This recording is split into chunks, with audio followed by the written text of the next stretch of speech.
Alhamdulillah, wassalatu wassalamu ala sayyidina Rasulillah wa ala alihi wa sahbihi wa man wala. Sayyidatina Fatimah Az-Zahra adalah merupakan puteri baginda Rasulullah sallallahu alaihi wasallam. Yang saat kita menyebut sahaja nama orang yang mulia seperti Sayyidatina Fatimah menjadi sebab turunnya rahmat Allah Subhanahu wa taala. Sayyidatina Fatimah Az-Zahra adalah merupakan puteri yang dicintai oleh Rasulullah yang disebutkan di dalam hadis yang sahih bahawa Fatimah bid'ah minni. Fatimah ini bahagian daripadaku. Apa yang membuatkan dia marah dan sedih juga membuatkan aku marah dan sedih. Apa yang membuatkan dia gembira juga membuatkan aku gembira. Bukan sahaja beliau adalah bahagian daripada darah daging Rasulullah sallallahu alaihi wasallam, akan tetapi hubungan sehingga perasaan hati dan jiwa juga terikat kepada Fatimah Az-Zahra, sehingga apa yang menyedihkan Fatimah menyedihkan baginda Rasulullah, apa yang menggembirakan Fatimah menggembirakan Rasulullah. Disebutkan bahawa waktu dilahirkan Sayyidatina Fatimah Az-Zahra, Sayyidatina Khadijah Al-Kubra, ibunya sangat gembira melihat Fatimah Az-Zahra kerana wajah Fatimah inilah yang paling banyak menyerupai Rasulullah sallallahu alaihi wasallam. Bahkan bukan sahaja itu, beliau juga membesar di dalam keadaan menyerupai, sehingga akhlaknya beliau, bahkan cara jalan dan sebagainya banyak sekali menyerupai Rasulullah sallallahu alaihi wasallam. Mari kita mendengar sedikit tentang sejarah ataupun kisah kehidupan Fatimah Az-Zahra yang merupakan qudwah di dalam kehidupan kita. Secara khusus qudwah kepada para muslimat, kepada para mukminat, kepada para wanita yang ingin untuk mendekatkan diri kepada Allah, yang ingin untuk mendekatkan diri kepada Rasulullah. Qudwah mereka, contoh yang terbaik di dalam kehidupan mereka, iaitu Fatimah Az-Zahra. Sayyidatina Fatimah Az-Zahra yang merupakan pilihan Allah. Dan bila mana kita sebut orang yang dipilih oleh Allah, orang yang dicintai oleh Allah, kita kena tahu bahawa kita hidup di dunia yang sementara. Rasulullah sallallahu alaihi wasallam telah pun bersabda bahawa idza ahabballahu 'abdan, kalau Allah dah cinta seorang hamba, maka apa yang terjadi? Ibtalah, Allah akan uji kepada hamba tersebut. Allah akan memberikan dia ujian-ujian yang besar mengikut tahap keimanan seseorang kepada Allah Subhanahu wa taala. Maka dengan itu, orang yang paling tinggi ujian adalah baginda Rasulullah sallallahu alaihi wasallam. Setelah itu adalah orang-orang yang dekat kepada Allah Subhanahu wa taala. Sayyidatina Fatimah Az-Zahra membesar di dalam keadaan melihat keadaan baginda Rasulullah sallallahu alaihi wasallam yang saat itu begitu banyak diuji oleh Allah Subhanahu wa taala. Rasulullah sallallahu alaihi wasallam disebutkan pada permulaan awal untuk nak berdakwah di jalan Allah Subhanahu wa taala, pada awal waktu turun wahyu dan sebagainya. Pada waktu-waktu ini adalah waktu yang merupakan waktu yang sangat dahsyat, yang penuh dengan ujian dan sebagainya. Sayyidatina Fatimah Az-Zahra disebutkan yang mana beliau ini dilahirkan 5 tahun sebelum waktu bi'athah, yakni pada umur 5 tahun waktu bi'athah, yakni di antara umur daripada 5 tahun sampai lebih kurang 11-12 tahun itu beliau melihat keadaan-keadaan baginda Rasulullah, daripada melihat salatnya baginda, pengagungannya baginda di dalam ibadah dan sebagainya. Dalam masa yang sama sempat melihat bagaimana Rasulullah berdakwah dan sebagainya. Dalam masa yang sama melihat ujian, iaitu kecintaan yang dalam kepada seorang puteri kepada ayahnya, melihat Rasulullah diganggu oleh musyrikin, oleh orang-orang musyrik, diganggu, dikacau, melakukan perkara-perkara yang jahat kepada Rasulullah, sehingga suatu ketika Sayyidatina Fatimah Az-Zahra pernah melihat Rasulullah SAW sedang sujud di hadapan Kaabah. Ada yang datang membawa kotoran unta dan letak di atas Nabi SAW. Ada pada suatu ketika pernah ada orang yang datang pijak Nabi SAW. Ada yang pernah meletakkan pasir, tanah di atas Nabi SAW. Sayyidatina Fatimah yang cinta kepada ayahnya, yang umurnya masih muda, keluar dalam keadaan menangis. Jangan buat begitu kepada ayahku. Dan kadang pernah beliau juga mendengar ada orang-orang kufar Quraisy yang ingin membunuh ayahnya dan sebagainya, membuatkan beliau merasai yakni hati yang masih muda, yang masih kecil, merasai kasih sayang dan cinta kepada ayahnya. Bagaimana orang sanggup nak buat perkara-perkara sebegini kepada ayahku?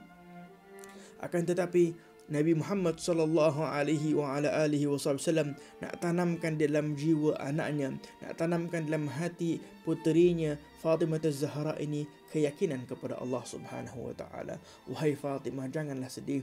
Wahai Fatimah, janganlah menangis. Kata Rasulullah sallallahu alaihi wasallam, fa inna Allah Subhanahu wa taala mani'un abaki. Sesungguhnya Allah Subhanahu wa taala menjaga ayahmu ini. Sesungguhnya Allah Subhanahu wa taala akan menyebarkan agama ayahmu ini ke seluruh atas muka bumi Allah Subhanahu wa taala. Nabi Muhammad sallallahu alaihi wasallam yang merupakan qudwah di dalam kehidupan setiap manusia, apatah lagi qudwah yang terbaik kepada keluarganya Sayyidatina Fatimah Az-Zahra yang membesar di dalam rumah baginda Rasulullah sallallahu alaihi wasallam. Sayyidatina Fatimah Az-Zahra walaupun umur pada waktu yang masih muda, tetapi saat melihat keadaan sebegini, dalam masa yang sama di rumah melihat saat berbicara Rasulullah dengan Sayyidatina Khadijatul Kubra, ibunya, tentang perkara-perkara yang besar, sehingga membuatkan beliau semakin berakal. yakni bagaimana tidak, saat itulah juga begitu banyak para sahabat yang kena siksa dan sebagainya, seperti Sayyidatina Sumayyah, Sayyidina Bilal dan sebagainya. Ramai daripada para sahabat yang kena siksa, adab dan sebagainya, dibincang oleh Rasulullah dengan Khadijah dan sebagainya. Hal-hal seumpama ini mengkuatkan keyakinan, akal fikiran dan sebagainya. Walaupun umur Fatimah yang masih muda, tetapi mampu dan mempunyai kekuatan untuk memikul tanggungjawab dan amanah yang besar. Disebutkan setelah beberapa waktu Sayyidatina Fatimah Az-Zahra melihat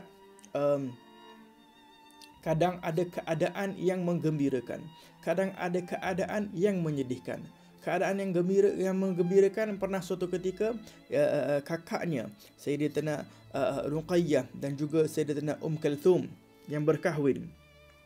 Akan tetapi dalam masa yang sama, saat kerana turunnya wahyu yang mana Nabi SAW dah mula berdakwah dan sebagainya, kerana mereka ini berkahwin kepada anaknya Abu Lahab, maka Abu Lahab yang benci kepada Rasulullah memerintahkan anaknya, dua-dua anaknya yang berkahwin dengan kedua puterinya Rasulullah, untuk menceraikan mereka. Maka anaknya pun menceraikan anaknya puterinya Rasulullah SAW, iaitu Sayyidatina Ruqayyah dan juga Sayyidatina Kalthum. Keadaan begitu, yakni Fatimah melihat dan beliau masih muda, kadang gembira dan kadang sedih. Yakni bagaimana agaknya kalau kita sebagai seorang ayah dan ibu dan anak kita melihat ujian-ujian bukan sahaja pada diri tetapi pada keluarga, pada adik-beradik, pada ayah dan ibu dan sebagainya. Masuk pula setelah itu waktu yang mana kufar Quraisy yang telah memulaukan, orang Bani Hashim yang telah memulaukan Rasulullah SAW, mereka pergi kepada Sya'ab Abu Talib, berada di lembah Abu Talib, di satu kawasan yang mana mereka dipulaukan, tidak diberikan makan, minum, tak boleh nak berniaga dengan mereka dan sebagainya. Di sana, di Sya'ab Abu Talib ini, mereka duduk lebih kurang hampir 3 tahun. Hampir 3 tahun Sayyidatina Fatimah Az-Zahra duduk di sana bersama Rasulullah, bersama Sayyidatina Khadijatul Kubra, bersama beberapa keluarganya Nabi yang lain, dan bersama dengan beberapa sahabat Nabi sallallahu alaihi wasallam, berada di dalam keadaan faqr, berada di dalam keadaan susah. Sehingga ada dalam riwayat yang menyebutkan bahawa ada daripada mereka yang begitu lapar sehingga sampai ke tahap ada yang makan daripada dedaun, makan daun, kerana begitu berada di dalam keadaan kelaparan. Dan Sayyidatina Fatimah Az-Zahra mengambil tanggungjawab bersama dengan Kalthum yang banyak berkhidmat pada waktu itu, pada umur walaupun masih muda, mungkin dalam 12-13 tahun, untuk banyak membantu apa yang mampu dibantu saat itu. Dan disebutkan juga bahawa saat berada di lembah Abu Talib itulah Sayyidatina Khadijatul Kubra, ibu beliau, mula berada di dalam keadaan sakit. Maka Sayyidatina Fatimah dan juga Kalthum lah yang banyak membantu, menjaga dan merawat Sayyidatina Khadijatul Kubra. Setelah 3 tahun berada di Syi'ab itu, maka setelah itulah disebutkan ujian datang kepada keluarganya Rasulullah sallallahu alaihi wasallam, iaitu kembalinya kepada Allah Subhanahu wa taala ibunya, iaitu Sayyidatina Khadijatul Kubra. Saat berada dalam keadaan sakit, perjuangan demi perjuangan, akhirnya Sayyidatina Khadijatul Kubra kembali kepada Allah Subhanahu wa taala. Bayangkan, ini ujian yang dihadapi oleh Fatimah Az-Zahra, dihadapi oleh Rasulullah. Dan dalam masa yang sama disebutkan tahun itu juga kembalinya Sayyidina Abu Talib, ayah saudaranya baginda Rasulullah sallallahu alaihi wasallam, yang banyak berjuang dan membantu Rasulullah, sehingga disebutkan tahun itu adalah Amul Huzun, tahun yang penuh dengan kesedihan karena meninggalnya Khadijatul Kubra, meninggalnya juga Abu Talib yang merupakan ayah saudara baginda Rasulullah sallallahu alaihi wasallam. Keadaan tersebut dilihat oleh Fatimah Az-Zahra dan memandang kepada ayahnya, yang mana beliau ini sangat cinta dan sangat sayang kepada ayahnya, melihat bagaimana Rasulullah akan menghadapi keadaan-keadaan sebegini. Yang ini bukan hanya memikirkan dirinya, tetapi memikirkan bagaimana kondisi ayahnya.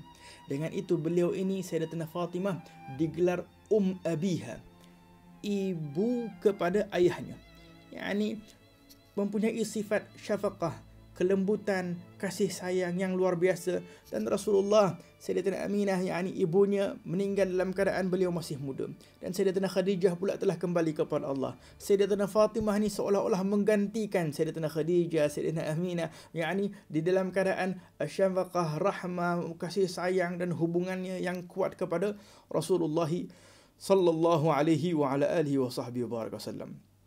Maka setelah itu melihat yakni ujian dan sebagainya, keadaan-keadaan yang dilalui oleh Rasulullah sallallahu alaihi wasallam setelah kembalinya Sayyidatina Khadijatul Kubra. Setelah beberapa waktu itulah yang adanya kisah tentang Isra Mi'raj, yang mana Allah Subhanahu wa taala membawa Nabi Muhammad sallallahu alaihi wasallam Isra Mi'raj, dan setelah itulah diperintahkan Rasulullah untuk berhijrah ke kota Madinah. Bila dah hijrah ke kota Madinah, Rasulullah sallallahu alaihi wasallam berada di dalam keadaan yang sedikit baik, kerana orang-orang Ansar, orang-orang yang mencintai Rasulullah sallallahu alaihi wasallam, orang yang berjuang untuk Rasulullah sallallahu alaihi wasallam. Akan tetapi Sayyidatina Fatimah dan Kalthum saat itu masih berada di kota Mekah, sehingga akhirnya Rasulullah suruh orang membawa Sayyidatina Fatimah dan Sayyidatina Kalthum untuk datang ke kota Madinah, pergi bersama berjumpa kepada Rasulullah SAW. Maka saat itu adalah waktu yang sangat gembira kepada Rasulullah SAW, iaitu dapat bersama dengan Fatimah Az-Zahra, bersama dengan puterinya dan sebagainya. Dalam keadaan kegembiraan tersebut pun, yakni tak akan ada sesuatu kecuali mesti akan ada ujian-ujian yang diuji oleh Allah Subhanahu wa taala. Setelah beberapa waktu berada di kota Madinah, maka Sayyidatina Fatimah Az-Zahra pun dah mula membesar. Saat dah mula membesar, maka umurnya sudah dewasa, yang sudah layak untuk berada di dalam keadaan yakni mampu untuk nak membina rumah tangga. Sehingga tertunggu-tunggu beberapa sahabat Nabi SAW nak melihat siapakah orang yang paling beruntung yang dapat berkahwin dengan puteri Rasulullah yang sangat dicintai oleh Rasulullah SAW.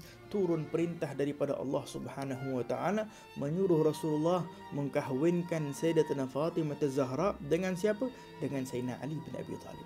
Subhanallah, perintah daripada Allah menyuruh Rasulullah SAW mengkahwinkan puterinya Fatimah Az-Zahra kepada Sayyidina Ali bin Abi Talib. Jika kita renungkan, Sayyidina Ali bin Abi Talib saat itu, yakni walaupun beliau masih muda, akan tetapi beliau yakni bukanlah seseorang yang mempunyai apa-apa, yakni di dalam dari segi kemewahan tak mempunyai apa-apa. Beliau adalah rajul faqir, berada dalam keadaan miskin kerana kebanyakan waktu beliau berkhidmat kepada Rasulullah SAW, perjuangan dan dakwah, jihad dan sebagainya. Yakni tak ada waktu sangat untuk nak berniaga dan sebagainya, sehingga bila mana beliau ingin berkahwin kepada Fatimah Az-Zahra, ditanya oleh Rasulullah, ada apa-apa tak yang kau punya? Yani dia tak mempunyai apa-apa, tak mempunyai apa-apa wang.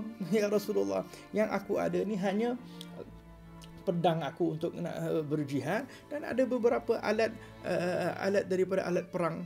Maka Rasulullah SAW berkata, khalas, alat yang perang itu dijual untuk dijadikan sedikit insya-Allah daripada mahar dan daripada apa yang boleh dikumpulkan untuk perkahwinan. Untuk perkahwinan Sayyidina Ali dengan Fatimah Az-Zahra. Subhanallah.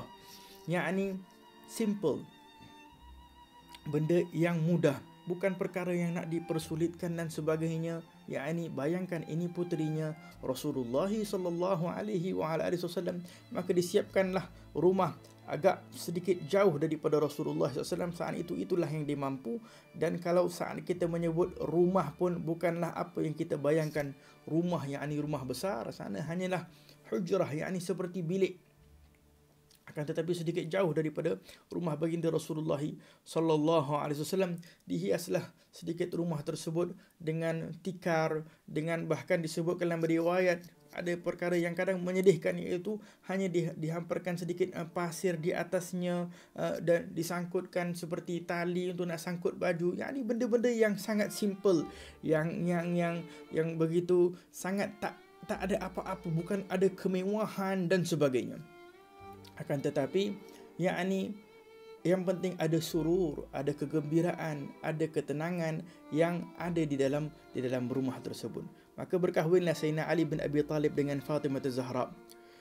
Setelah berlalu beberapa hari perkahwinan, disebutkan Rasulullah SAW datang kepada Sayyidina Ali bin Abi Talib dan Fatimah Az-Zahra, menanyakan keadaan mereka. Wahai Fatimah, wahai Ali, bagaimanakah keadaan mereka? Bagaimanakah keadaan rumah tangga dan sebagainya? Melihat wajah Fatimah, melihat wajah Sayyidina Ali bin Abi Talib penuh dengan kegembiraan, penuh dengan ketenangan, penuh dengan keceriaan, membuatkan Rasulullah SAW gembira. Bayangkan, yakni secara logiknya, apalah yang ada dekat rumah tu? Boleh jadi akan ada zaman sekarang mungkin perempuan kata, wahai Rasulullah, ini apa ni? Apa kau bagi kepada aku ni laki? Tak ada apa-apa, wala ada wang, wala ada harta, wala yakni baju pakaian pun tak begitu ada sangat, hanya 1-2 pakaian saja. Tapi Sayyidatina Fatimah Az-Zahra yang dah ditarbiah oleh Rasulullah SAW, membesar dalam keadaan telah melihat segala macam ujian itu dan sebagainya, memahami apa maksud kesyukuran, memahami apa maksud rida, memahami apa maksud sabar, memahami bahawa kehidupan yang sementara ini adalah modal untuk kita hidup demi untuk mendekatkan diri kepada Allah Subhanahu wa taala. Maka dengan itu mampunya mereka menjalani kehidupan rumah tangga yang sangat sederhana, membuatkan keadaan tersebut menggembirakan baginda Rasulullah sallallahu alaihi wa ala alihi wasallam. Disebutkan bahawa hubungannya Rasulullah ini begitu dekat kepada Fatimah, sehingga walaupun rumahnya agak jauh, tetapi Rasulullah SAW akan selalu keluar, akan sentiasa ziarah Fatimah Az-Zahra, suka untuk pergi ziarah ke rumah Fatimah Az-Zahra. Sehingga disebutkan hubungannya Rasulullah SAW dengan Fatimah Az-Zahra ini sangat luar biasa, sehingga Sayyidina Aisyah menyebutkan, dan ramai dan Sayyidina Ali bin Abi Talib berkata, saat Rasulullah SAW, yakni perkara yang sangat menakjubkan, iaitu Rasulullah SAW bila mana datang kepada Fatimah, maka Fatimah akan bangun dan akan begitu menghormati Rasulullah, syium Rasulullah SAW, dan akan menudukkan Rasulullah di tempatnya. Tetapi yang lebih menakjubkan lagi, kerana hal itu mungkin boleh jadi biasa, seorang puteri kepada ayahnya menghormati, mengagungkan ayahnya. Akan tetapi yang lebih menakjubkan adalah bila Sayyidatina Fatimah Az-Zahra berjumpa dengan Rasulullah SAW, Rasulullah akan berdiri untuk Fatimah. Rasulullah akan cium di dahinya Fatimah Az-Zahra dan akan mendudukkan Fatimah di tempat duduknya Rasulullah sallallahu alaihi wa ala alihi wa sahbihi wasallam. Lihat bagaimana hubungan yang begitu erat antara Rasulullah sallallahu alaihi wasallam dan juga puteri tercintanya, iaitu Sayyidatina Fatimah Az-Zahra. Disebutkan juga di dalam beberapa kisah tentang Sayyidatina Fatimah Az-Zahra, setelah beberapa waktu beliau dikurniakan anak, dikurniakan Sayyidina Hasan, dan setelah itu Sayyidina Husain dan Sayyidina Muhsin dan sebagainya. Dan beberapa anak ini telah membuatkan Nabi SAW begitu gembira, kerana Nabi SAW telah mendoakan agar keluarnya zuriat yang baik daripada Fatimah Az-Zahra, yang menjadikan asbab cahaya nur yang akan tersebar daripada zuriatnya Rasulullah sallallahu alaihi wa ala alihi wa sahbihi wasallam. Akan tetapi walaupun di dalam keadaan sebegitu, yakni Sayyidatina Fatimah Az-Zahra, Sayyidina Ali bin Abi Talib, mereka ini walaupun keluarga orang yang dekat kepada Rasulullah, ahli bait Nabi sallallahu alaihi wasallam, tetapi kehidupan mereka penuh dengan kesederhanaan, bahkan penuh dengan ujian daripada Allah Subhanahu wa taala, sehingga tidak berlalunya waktu pasti mereka berada kadang dalam keadaan yang lapar, dan Rasulullah juga kadang berada di dalam keadaan yang lapar dan sebagainya. Yakni subhanallah, walaupun orang yang sangat dicintai oleh Allah, kedudukan yang tinggi, tetapi masih menghadapi akan ujian-ujian yang sebegitu, yang kalau kita renungkan kepada diri kita, adakah di antara kita sampai berada dalam keadaan sangat lapar? Disebutkan suatu ketika bahawa Sayyidatina Fatimah Az-Zahra datang Rasulullah SAW ke rumah Sayyidatina Fatimah Az-Zahra mencari Sayyidina Hasan dan Sayyidina Husain, kerana Rasulullah suka untuk bermain dengan cucu baginda Rasulullah SAW. Disebutkan Sayyidina Hasan dan Sayyidina Husain tak ada, keluar bersama Sayyidina Ali bin Abi Talib. Pergi mana? Berada di satu tempat, tempatnya orang Yahudi. Maka pergilah Rasulullah melihat Sayyidina Ali bin Abi Talib sedang mengambil gayung air daripada telaga. Untuk setiap kali mengambil air untuk orang Yahudi ini akan diberikan satu biji tamar. Maka Rasulullah bila sampai melihat Sayyidina Hasan dengan Sayyidina Husain duduk makan tamar. Bila mana melihat keadaan tersebut, Rasulullah pun duduk dan melihat waktu dah agak makin terik. Maka kata Rasulullah, jomlah kita balik, kesian kepada Sayyidina Hasan, Sayyidina Husain ni nanti kena matahari yang terik. Apa kata Sayyidina Ali bin Abi Talib? Kata, ya Rasulullah, boleh tak tunggu sekejap sahaja ya Rasulullah? Sesungguhnya aku nak buat lagi ni, nak ambil lagi air beberapa kali lagi, supaya aku dapat kumpulkan beberapa kurma lagi ni. Untuk siapa? Untuk Fatimah Az-Zahra. Kerana sesungguhnya kelaparan telah memudaratkan, telah membuatkan dia sakit, telah membuatkan dia agak lemah kerana berada di dalam keadaan lapar. Fatimah Az-Zahra, puteri Rasulullah sallallahu alaihi wa ala alihi wa sahbihi wasallam, menghadapi keadaan-keadaan sebegitu. Bahkan Rasulullah sallallahu alaihi wa ala alihi wasallam, yakni yang mencintai Fatimah Az-Zahra, yang inginkan kedudukan yang tinggi kepada Fatimah Az-Zahra, mengetahui hal-hal tersebut. Bahkan Rasulullah pernah di-offer oleh Allah Subhanahu wa taala gunung daripada emas yang akan ada bersama Rasulullah SAW, tetapi Rasulullah tak pilih hal tersebut. Rasulullah nak menjadi qudwah di dalam kehidupan kita, memilihkan ada hari aku bersyukur, aku dapat makanan, aku bersyukur. Hari aku tak dapat makanan, aku bersabar. Satu hari aku bersyukur, satu hari aku bersabar. Itulah keadaan hamba Allah Subhanahu wa taala. Bahkan itulah keadaan orang-orang yang beriman kepada Allah. Karena kata Rasulullah, hanya orang yang beriman yang mampu benar-benar bersabar dan bersyukur kerana Allah Subhanahu wa taala. Disebutkan juga dalam sebuah kisah Sayyidatina Fatimah Az-Zahra, yang mana suatu ketika Sayyidina Ali bin Abi Talib melihat anak-anak dah ramai, yakni pekerjaan rumah kebanyakannya semua Sayyidatina Fatimah yang melakukan dengan anak-anaknya, dengan dalam masa yang sama. Yakni zaman dahulu bukan macam zaman sekarang. Zaman dahulu nak makan tepung, gandum dan sebagainya, nak kena uli, itu semua yakni pekerjaan yang sangat besar, pekerjaan yang sangat berat. Dan Fatimah Az-Zahra ini bukan seperti perempuan biasa. Beliau juga istiqamah di dalam ibadah beliau. Di dalam salat tahajudnya tak tinggal dan kadang puasa dan sebagainya. Maka melihat keadaan tersebut, Sayyidina Ali rasa kesihan dan Sayyidina Ali sangat sayang dan cinta kepada Fatimah. Berkata kepada Fatimah, wahai Fatimah, kebetulan time tu ada pemberian yang datang kepada Rasulullah SAW, ada hadiah dan sebagainya. Maka kata Sayyidina Ali, wahai Fatimah, cubalah pergi minta kepada Rasulullah SAW, boleh jadi ada khadimah yang boleh membantu, ada pembantu yang boleh membantu engkau di dalam pekerjaan rumah ni semua, insya-Allah. Maka Sayyidatina Fatimah ini adalah puteri yang malu untuk nak minta kepada Rasulullah SAW.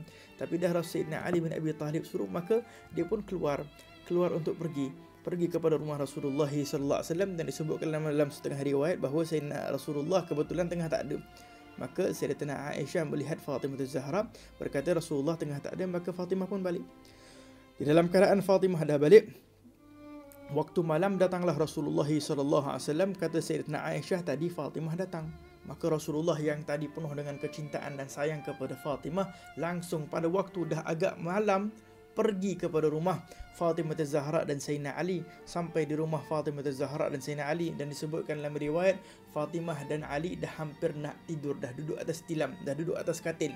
Rasulullah masuk, ketuk pintu, minta izin untuk masuk. Bila masuk mereka nak datang, kata Rasul tak payah, duduk dekat atas katil.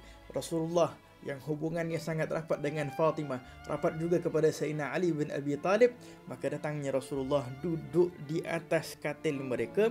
Bahkan disebutkan dalam riwayat, maka ditutup dengan selimut kaki baginda SAW begitu dekat dengan perut ataupun dada Sayyidina Ali bin Abi Talib, sehingga kata Sayyidina Ali, aku dapat merasakan kesejukan kaki baginda Rasulullah SAW dekat dengan badan aku. Duduk dekat, yakni sangat erat bersama Rasulullah SAW, Sayyidina Ali dan juga Sayyidatina Fatimah. Maka Sayyidina Rasulullah SAW tanya, apa yang terjadi? Maka berkata Sayyidina Ali yang melihat Fatimah diam, Fatimah malu, tak berani nak cakap. Sehingga Sayyidina Ali pun beritahu, sesungguhnya diceritakanlah daripada awal, yakni Sayyidina Rasulullah, yakni aku melihat Fatimah kesian, kalau boleh dia ada pembantu dan sebagainya. Maka Rasulullah melihat kepada Fatimah, wahai Fatimah, kita tengok di sini ada pengajaran subhanallah Rasulullah SAW yang begitu mengambil berat tentang perkara yang kalau logik kita fikir seorang ayah takkanlah tak sayang kepada anaknya. Rasulullah takkanlah tak sayang kepada puterinya. Tetapi Rasulullah yang mengetahui yang terbaik di dunia, yang terbaik untuk anaknya, untuk dunia anaknya dan juga untuk akhirat anaknya. Apa kata Rasulullah? Wahai Fatimah, mahukah engkau aku memberikan suatu amalan yang lebih afdal daripada engkau mempunyai pembantu? Apakah amalan tersebut? Kata Rasulullah SAW, sebelum tidur, baca 33 kali tasbih subhanallah, baca 33 kali alhamdulillah, dan baca 34 kali Allahu Akbar. Itu lebih afdal daripada engkau mempunyai khadimah, mempunyai pembantu. Kalau kita mungkin fikir, ajib takkan tasbih yani. Tetapi kerana mereka yang beriman kepada Allah, yang mencintai Allah, mencintai Rasulullah, mengagungkan Allah dan Rasulullah, diterima dengan penuh kegembiraan, dengan penuh seronok. Kerana apa?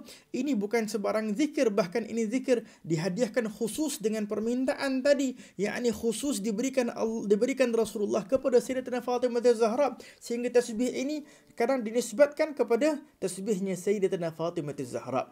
Dan ini tasbih sangat dianjurkan kepada para wanita untuk membaca, kerana disebutkan hatta Sayyidatina Fatimah saat dah mula membaca zikir tersebut merasai adanya an-nisyat, adanya kekuatan, adanya semangat, bahkan kesemangat dari segi kerohanian, bahkan juga hatta jasad mempunyai efek untuk semangat untuk nak beribadah kepada Allah, semangat untuk melakukan pekerjaan-pekerjaan yang baik dan sebagainya. Maka lihat, inilah keadaannya Sayyidatina Fatimah Az-Zahra, keadaannya baginda Rasulullah sallallahu alaihi wa ala alihi wa sahbihi wa baraka wasallam. Maka setelah beberapa waktu dah lalu, maka disebutkan yakni di akhir umur ni Rasulullah sallallahu alaihi wa ala alihi wa sahbihi wa baraka wasallam. Di akhir umur ni Rasulullah sallallahu alaihi wa ala alihi wasallam, Sayyidatina Fatimah Az-Zahra yang begitu dekat dengan Rasulullah. Disebutkan bahawa di akhir umur Rasulullah berada dalam keadaan sakit. Saat Rasulullah berada dalam keadaan sakit, maka yang merawat Rasulullah kebanyakan waktu adalah Fatimah Az-Zahra. Beliau tak boleh nak tinggal Rasulullah sallallahu alaihi wasallam. Pagi, petang, malam senantiasa bersama Rasulullah sallallahu alaihi wasallam, sehingga disebutkan saat beliau sedang berada beberapa keluarganya Rasulullah yang lain, isterinya Rasulullah, Sayyidatina Aisyah dan sebagainya, maka suatu ketika saat berada dalam keadaan agak begitu sakit Rasulullah panggil Sayyidatina Fatimah. Dan Rasulullah suaranya pun dah agak semakin melemah, membisik kepada Fatimah. Saat membisik kepada Fatimah, maka melihat di wajah Fatimah mula berubah, sehingga Fatimah mula sedih dan menangis. Dan apabila menangis, maka Rasulullah memanggil kali kedua dan membisik kali kedua kepada Fatimah, dan Fatimah senyum dan berada di dalam keadaan gembira. Maka Sayyidatina Aisyah yang melihat keadaan tersebut tertanya-tanya, apa yang agaknya yang diberitahu oleh Rasulullah SAW. Sehingga tak lalu beberapa hari, kecuali akhirnya Rasulullah SAW telah kembali kepada Allah Subhanahu wa taala.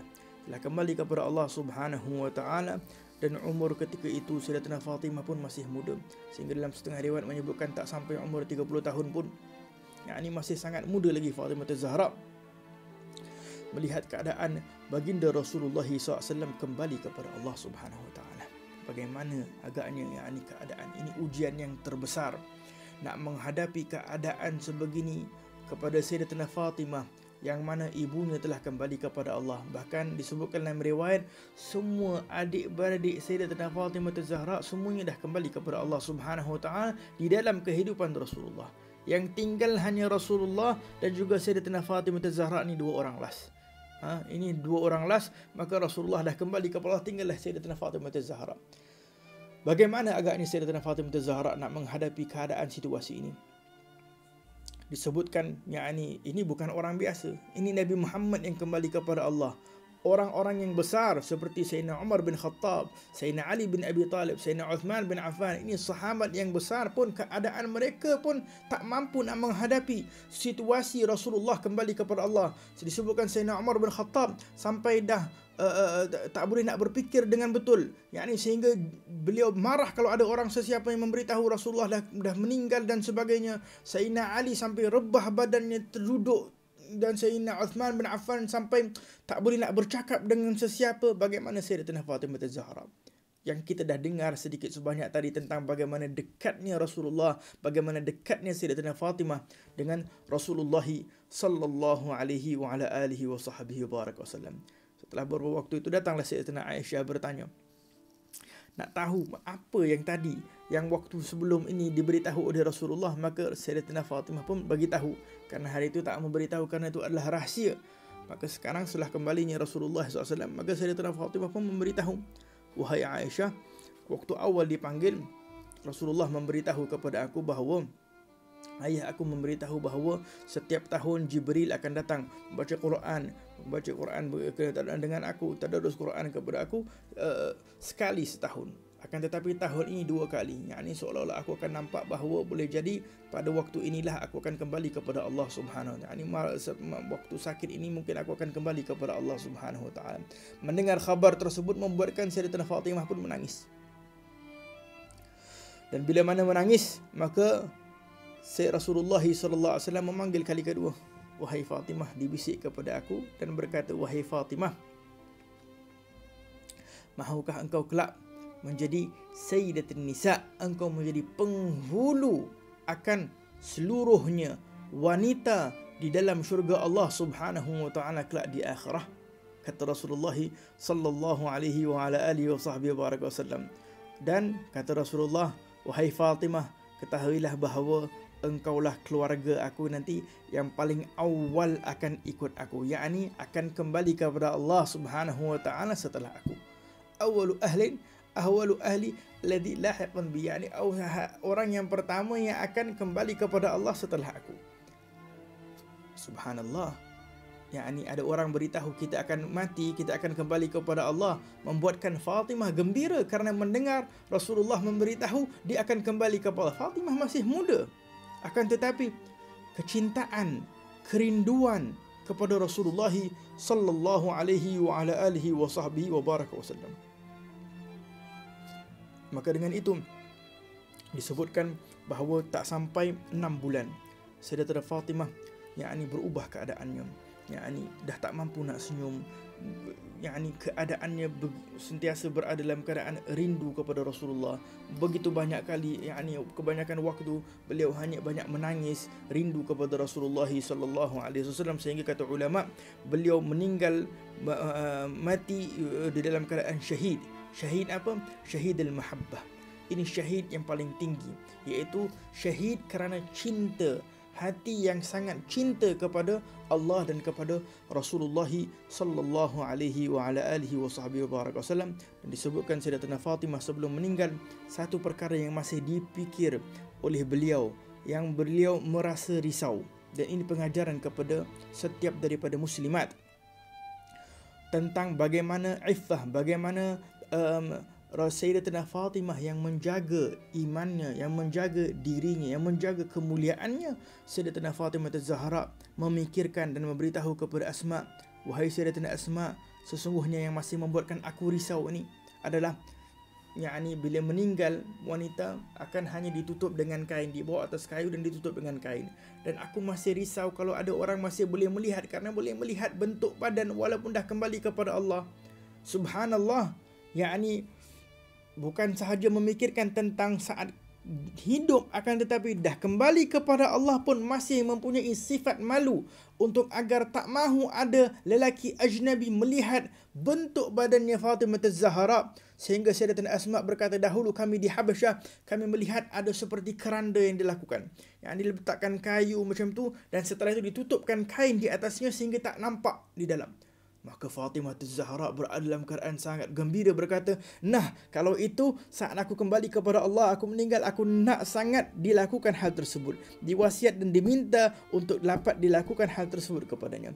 Datanglah waktu kembalinya Fatimah Az-Zahra kepada Allah Subhanahu wa taala, dan beliau adalah At-Tahirah, adalah orang yang suci, sehingga disebutkan dalam setengah riwayat beliau mandi sendiri, beliau salat 2 rakaat, beliau dah ambil wudu, salat 2 rakaat, dan beliau baring dan beliau beritahu, aku dah mempersiapkan diri dah aku untuk nak kembali kepada Allah, nak menghadap dan berjumpa kepada Allah. Jangan ada yang mandikan aku lagi dah, dan kalau boleh, bahkan diwasiatkan kepada Sayyidina Ali, kalau boleh tanam aku pada waktu agak sedikit malam supaya tak ada orang perasan dan tak ada orang melihat dan sebagainya.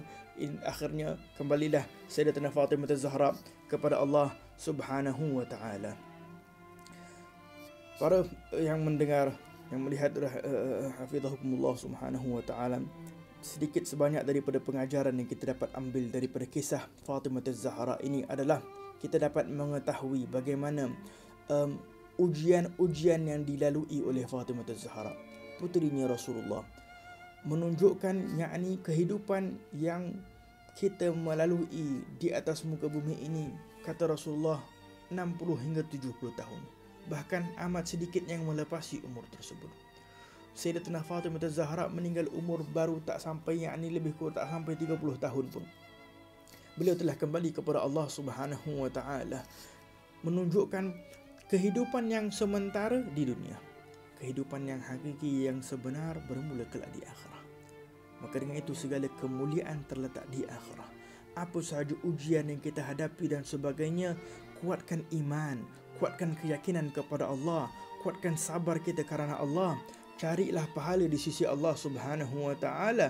Kalau mereka orang yang mulia ini diuji oleh Allah dan mereka dapat melaluinya, mereka dapat menghadapinya, bagaimana kita, orang yang lebih sangat memerlukan pahala, lebih sangat memerlukan syafaah dan sebagainya, sangat kita memerlukan iman, sangat kita memerlukan keyakinan kepada Allah. Disebutkan kelak di akhirat kemuliaannya Fatimah Az-Zahra, saat mereka akan, kita semua akan berkumpul nanti kelak di padang mahsyar. Disebutkan akan ada satu seruan yang akan memanggil, berkata kepada semua, wahai semua manusia, tutup matamu, tundukkan pandanganmu, sesungguhnya Fatimah puteri kepada Rasulullah sallallahu alaihi wasallam akan berjalan di atas sirat. beruntung para wanita yang dapat ikut belakang Fatimah Az-Zahra, yang berada di belakang Fatimah Az-Zahra menuju kepada syurga Allah Subhanahu wa taala. Kita bermohon kepada Allah Subhanahu wa taala, moga-moga insya-Allah kita menjadi orang-orang yang dapat mengikuti jejak langkah Rasulullah, dan para wanita insya-Allah dapat mengikuti jejak langkah Fatimah Az-Zahra, dapat mencintai Fatimah Az-Zahra, dapat merindui Fatimah Az-Zahra, dan dapat dikumpulkan insya-Allah bersama Fatimah Az-Zahra dan bersama para wanita-wanita salihah yang lain, Sayyidatina Khadijah Al-Kubra, Sayyidatina Asia, Sayyidatina Maryam, dan Sayyidatina Aisyah, dan ramai lagi daripada wanita-wanita salihah. Moga-moga insya-Allah keluarga kita, anak-anak kita insya-Allah, daripada para muslimat, mukminat semua insya-Allah, moga-moga dikumpulkan kelak bersama dengan orang-orang yang mulia di sisi Allah Subhanahu wa taala. Allahumma inna nas'aluka ya akramul akramin, ij'alna minas salihin, waj'al ahlana ya Allah minal muqarrabin mahbubin 'indaka ya arhamar rahimin. Moga-moga kita diberikan hidayah, taufik oleh Allah Subhanahu wa taala. Wa sallallahu ala sayyidina Muhammadin wa ala alihi wasallam. Walhamdulillahi rabbil alamin.